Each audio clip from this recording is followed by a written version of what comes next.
Eventually, something you love is going to be taken away, and then you will fall to the floor crying. And when it's finally happening to you, you're falling to the floor crying, thinking, I am falling to the floor crying.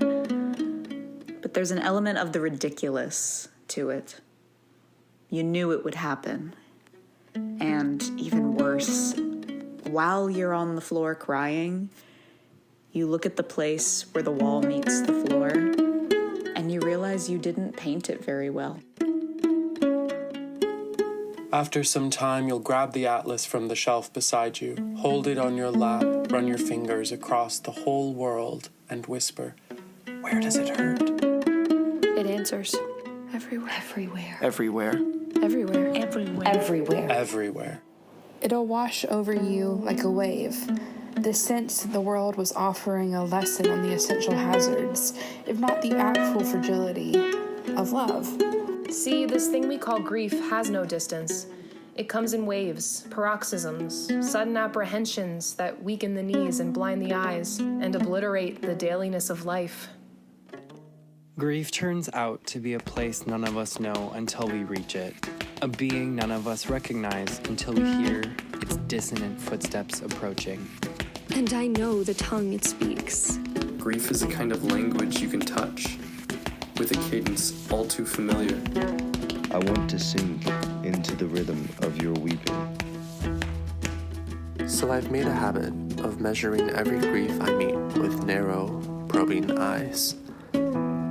I wonder if it weighs like mine, or has an easier size. No one ever tells you that the grip of grief feels so like fear, and that its discordant drumming in your ear can be so deafening. I am not afraid, but the sensation is like being afraid. The same fluttering in the stomach, the same restlessness. There is a sort of invisible blanket between the world and me. My grief is turning, and I have no way to remain still. It's an inescapable, dizzying waltz. People sometimes ask me what it's like. I don't think they want to hear that whatever I held inside me burst, and I couldn't breathe in the proper cadence, and I hissed like I was punctured. And when I spoke, no one heard me. And I made a mistake thinking I was finished with feeling, because from behind that partition surged more than before. I was so sad now about everything. And I was bewildered by the novelty of suffering. I thought we were well acquainted, and what it revealed, I feared, was the real me, hiding all that time. I was certain I was breaking open, and whatever remained would be exposed as irremediable. So I closed my eyes so I wouldn't see it, and everything around me stayed very still, as if holding its breath. I guess you could say we, as humans, are aware of our mortality even as we push it away, failed by our very complication, so wired that when we mourn our losses, we also mourn, for better or for worse, ourselves, as we were, as we are no longer, and as we will one day not be at all.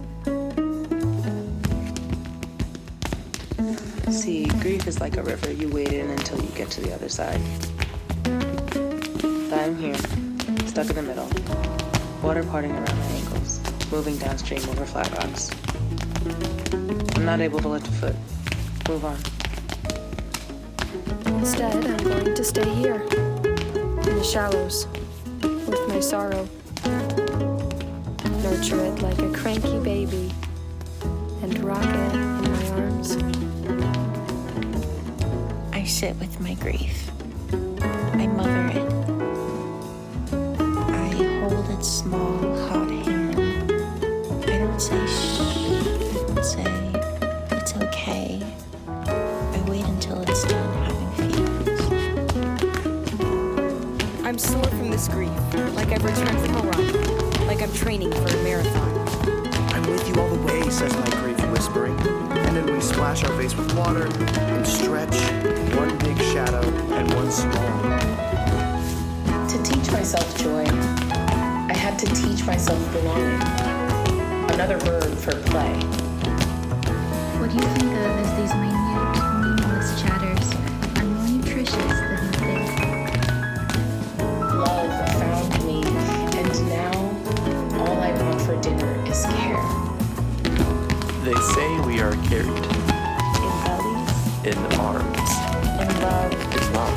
in hope, In hope. in hope, in caskets, in urns, In urns. in memories. Our whole lives and into the next. We are carried. So you carry this fragile, tantruming, polyrhythmic, hazardous grief. And there are people who witness you hold it, who then carry you. And that's the proof of your aliveness, that potent love reminding you that you're still breathing. The love rings loud once the ashes settle. It's all I can hear some days. A cacophonous, overwhelming symphony, incomprehensible to the mortal ear. The craziness might recede, but no clarity takes its place. We're just opened up by cut or caress to the sounds of a new truth.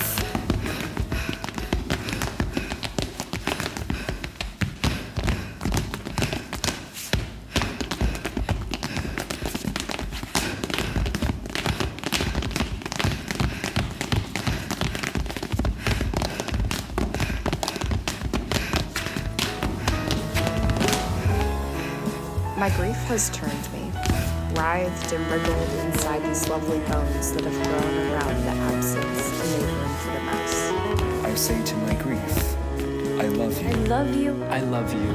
As fire loves innocence, and as justice loves to sit and watch while everything goes wrong.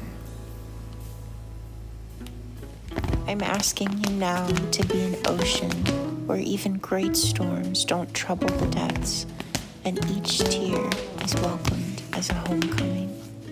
I want to say goodbye, old friend. Endless love. See you down the road. And send it on its way. And maybe today it hears me. Its footsteps grow faint but stay near, a simple diminuendo in the constant counterpoint of love and hurt.